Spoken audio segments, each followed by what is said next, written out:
ओम शांति। आज मन के अंदर बहुत सारी ऐसी बातें हैं जिसकी वजह से हम दुखी हो जाते हैं, मन अशांत हो जाता है। कई बार मन इतना दुखी हो जाता है किसी से बात करने का दिल नहीं करता। कई बार हम कहते हैं हमारे अपनों ने ही हमारे साथ गलत कर दिया और मैं आज बहुत दुखी हूँ। मैंने कभी सोचा भी नहीं था कि अपने मेरे साथ ऐसा करेंगे, लेकिन उन्होंने कर दिया है। हमेशा याद रखें, इस दुनिया में कोई अपना नहीं है। जो 24 घंटे आपका शरीर आपके साथ है, जब वो आपका अपना नहीं है तो कौन है इस दुनिया में अपना? सिवाय भगवान के कोई अपना नहीं है। सब अपने अपने रिश्ते नाते निभा रहे हैं, कर्मों के हिसाब किताब खत्म कर रहे हैं। लेकिन हमें ध्यान रखना है, जहां पर मेरा मन दुखी है, अशांत है या पीड़ा में है, वहां पर ओनली एक चीज याद रखें, भगवान मेरा साथी है। मैं ना आज अकेला था, ना मैं कल अकेला हूं। हर प्रॉब्लम में भगवान को अपना साथी बना लो, क्योंकि जब आप भगवान को अपना साथी बनाओगे हर परिस्थिति में, तो ना मन दुखी होगा, ना अशांत होगा, ना परेशान होगा। क्योंकि जब आप अनेक व्यक्तियों के साथ कोई ना कोई उपेक्षा रखते हो कि जैसे मैंने सामने वाले व्यक्ति के साथ व्यवहार किया वैसे ही वो करे, जैसे मैं किसी के साथ डील करता हूं वैसे ही वो करे, पॉसिबल नहीं है। हर एक आत्मा का अपना अपना हिसाब किताब है। किसी की नेचर अलग है, किसी के संस्कार अलग हैं, किसी की आदतें अलग हैं, किसी का व्यवहार अलग है। तो आप एक जैसी मैचिंग नहीं कर सकते, क्योंकि व्यक्ति आज चाहे भी मैचिंग करना तो भी नहीं कर सकता।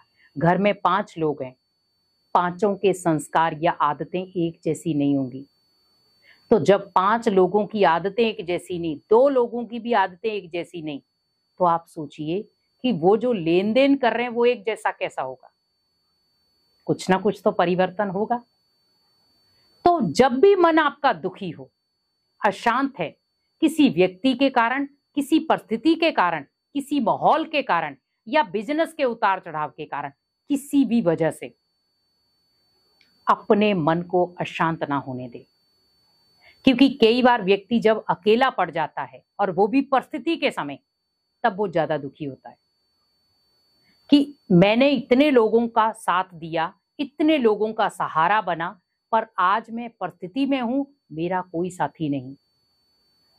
मैं परिवार भी अकेला संभाल रहा हूं, मेरे मन की कोई समझने वाला नहीं है, मेरे मन की कोई सुनने वाला नहीं है, मुझे कोई समझने वाला नहीं है। हम कई बार उन्हीं चीजों में दुखी हो जाते हैं कि मैंने सभी के साथ अच्छा व्यवहार किया, सभी के लिए निशावर रहा, सभी के लिए तैयार रहा, पर आज मुझे जरूरत पड़ी, कोई मेरा साथ नहीं दे रहा, कोई मेरा हाथ नहीं पकड़ रहा। तो आप उनके सामने हाथ फैला ही क्यों रहे हैं? जब भगवान आपका साथी है, उसने आपको वायदा किया है कि बच्चे जब भी मुश्किल हो तो मुझे याद कर। क्योंकि हम दुख के समय भगवान को याद करते जरूर हैं, पर सुख के समय हम भूल जाते हैं। हमेशा याद रखें, अगर हम दुख में याद करें तो उसको सुख में भी याद करें। हर पल, हर क्षण, हर समय भगवान को अपना साथी बनाकर रखें। क्योंकि जब हम भगवान को अपना साथी बनाएंगे तो वो आपका उम्र भर साथ निभाएगा। क्योंकि वो ऐसा नहीं है कि आपको बीच मझधार पे छोड़ देगा, वो हमेशा आपका मददगार, आपका साथी बनकर साथ निभाएगा। हम कई बार निश्चय पे कमजोर हो जाते हैं। हम कई बार कहते हैं भगवान ने मेरा साथ नहीं दिया, क्योंकि बीच में हमारे कार्मिक अकाउंट भी आ रहे हैं। हमने पूर्व जन्म में कुछ गलत किया है, उसका भुगतान भी तो भोगना पड़ेगा ना। उसमें भगवान क्या करेगा? कर्म तो मैंने किए, तो जब कर्म मैंने किए तो भुगतान भी मुझे भोगना पड़ेगा। अगर मैंने अच्छे कर्म किए तो अच्छा फल मिलेगा, बुरे कर्म किए तो बुरा फल मिलेगा। पर मुझे ये ध्यान रखना है कि मैं जो कर्म कर रहा हूं मुझे उससे शिक्षा लेनी है। पर यह नहीं है कि मैं गलत कर्म करता जाऊं और सोचूं भगवान मेरा साथ देगा।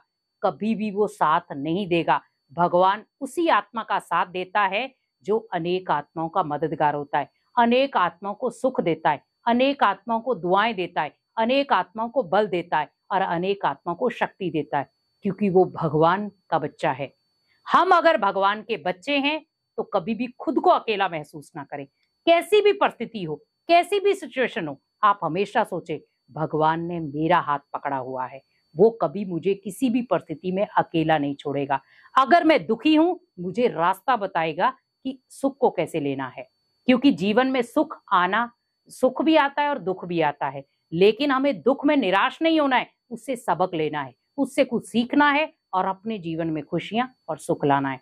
मन में कोई भी प्रकार का दुख या चिंता है, भगवान को सुना दो और अपने मन को हल्का कर दो।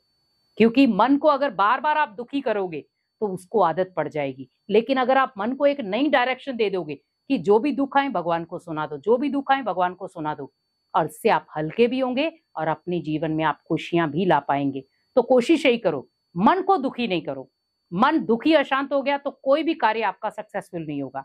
मन को शांत करो, शक्तिशाली बनाओ और भगवान का साथ लेकर के हर कार्य करो, तो आप मन को शांत भी रख पाएंगे, शक्तिशाली भी बना पाएंगे और आप अपने घर के माहौल को भी सकारात्मक दिशा दे पाएंगे। ओम शांति।